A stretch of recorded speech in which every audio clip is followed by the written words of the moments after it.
அதே மாதிரி 2 விரால் வச்சுருக்காங்க.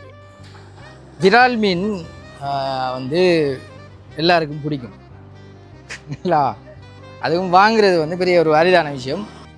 இதான் வந்து நம்மளோட இதில் விரால்.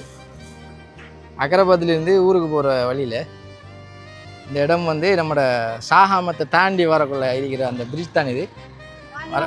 வரக்குள்ள இருக்கேன் ஐயா. ஐயாட பேர் என்ன? ராஜா.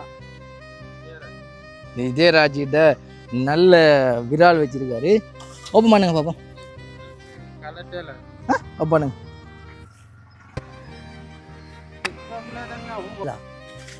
எத்தனை கிலோ இருக்குது இது? விரால் சாப்பிடணும்னு நீண்ட நாள் ஆசை வச்சுருக்காம. அதே மாதிரி 2 விரால் வச்சுருக்காங்க. 2 இருக்குண்ணே, 3 இருக்கா? விராலுங்க இருக்கு, விராலும். இதெல்லாம் அம்முடக்குள்ள வாங்கி சாப்பிட்டு கொள்ளும். காசு விலையில் பார்க்காம இப்படி ரோட்டில் விற்கிற ஆக்களையிட்ட வாங்கி சாப்பிட்டு கொள்ளும்.